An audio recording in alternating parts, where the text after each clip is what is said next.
I saw the live action How to Train Your Dragon, so let's talk about it. Probably don't need to say this, but spoilers ahead, so cut that like button and come back later. So it is about time we have a good live action adaptation movie that's just as good as the original movie. My favorite character of this film has to be Hiccup. Mason did such an excellent job with his performance as Hiccup. Every time I heard this person talk, all I heard was the original Hiccup from the original 2010 movie. Seriously, this guy is one of the best castings in the entire movie. So yeah, this movie really surprised me. Like seriously, I still cannot believe it that we finally have a good live action adaptation movie that's just as good as the original, though personally, I still think that the original 2010 movie is just a tiny little bit better than the live action remake. A lot of the designs of the dragons transition really well to live action, except for the Gronko. I'm still not a fan of the Gronko in this movie. One of the reasons why I think the actors did such a great job on recreating all the little details of the original film is because since the original movie was a CG animated movie that was meant to look very real, I think the actors were able to use that to film as a blueprint in order to mimic all the little movements that the characters made in that film into this one. And I think that's one of the main things that DreamWorks had learned when trying to do a live action remake and Disney hasn't realized yet. Because when Disney is trying to do a live action remake, they're usually adapting one of their hand-drawn animated films where a character is a lot more expressive in 2D hand-drawn animation, and that's really hard to transition to live action. But with DreamWorks, with their movies being mostly CG, aimed to look like realistic characters, they have an easier job trying to recreate what those characters' movements are like. The music in this movie really is phenomenal, and I was so happy that not only could I listen to this music again on a big screen, but also just hear it again after all these years without hearing it in any new How to Train Your Dragon project. This really is one of the best IMAX experiences of the year in my opinion, and yeah, even though I've never seen the original movie in IMAX nor any kind of theater in general, this movie somehow managed to do the impossible by making me feel like I was a kid again watching this movie in theaters for the very first time, even though I'd never seen the original story in theaters before. And yeah, I can finally see why so many people hyped up seeing this movie in an IMAX theater. Like, even though this is the live action remake, it is still a really good feeling to see in IMAX for this kind of movie. Yeah, this movie is just a shot-for-shot remake of the original movie, and there isn't really a point for this movie to even exist because it is a shot-for-shot remake of that amazing film from 2010, but still, I like how this movie does expand on a few things from the original 2010 movie. For one thing, this movie does a really good job on developing a little bit more of the relationships that Hiccup has with his classmates. Like, even though he doesn't have all that many interactions with his classmates in this movie, like in the first one, I do like you can still see a bit of a friendship forming with some of these characters in the beginning of this film, like Hiccup's relationship with his human best friend, Fish Legs.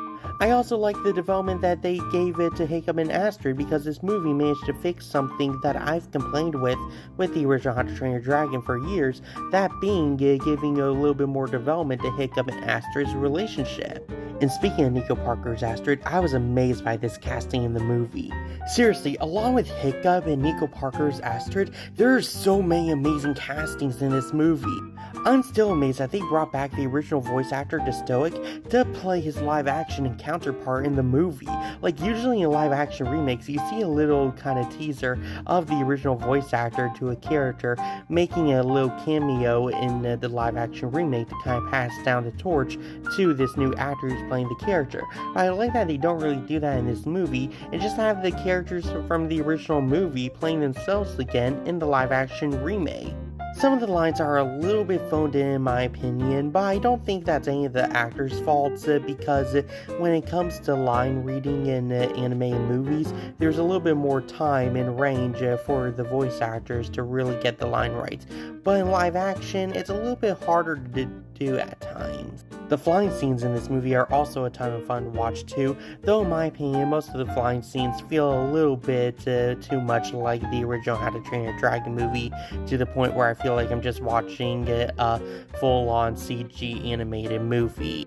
Still, they are a lot of fun to watch and some of the best parts of this movie to see in IMAX. I also have some mixed opinions over the final battle in this movie, because while it's not a bad final battle, in fact it's a lot of fun to watch, there are times where I can just feel like this final battle in this film isn't real. Like, there are times when you would see the Dragon Riders coming in to save the day, trying to fight the Red Death, and I can just tell so badly that everything around them is just filmed in a green screen, and it just kind of takes me out of the scene at times whenever I see moments where it looks like they're being filmed in a green screen. Still, the fight against the Red Death is still a lot of fun to watch.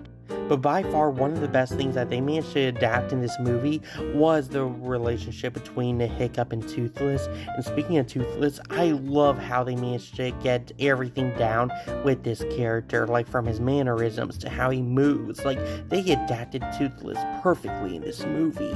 My favorite moment of this film has to be the first flight test. Yeah, just like with the original anime movie, this is my favorite moment again for the live action remake. And yeah, just like with a lot of things in this movie, this film managed to adapt this moment perfectly. I mentioned numerous times one of the many reasons why I want to see the original How to Train Your Dragon in theaters was so I could see the first test flight on the big screen, because I heard it's an amazing scene to witness on an IMAX screen, because it feels like you're actually flying along with Hiccup and Toothless in the scene.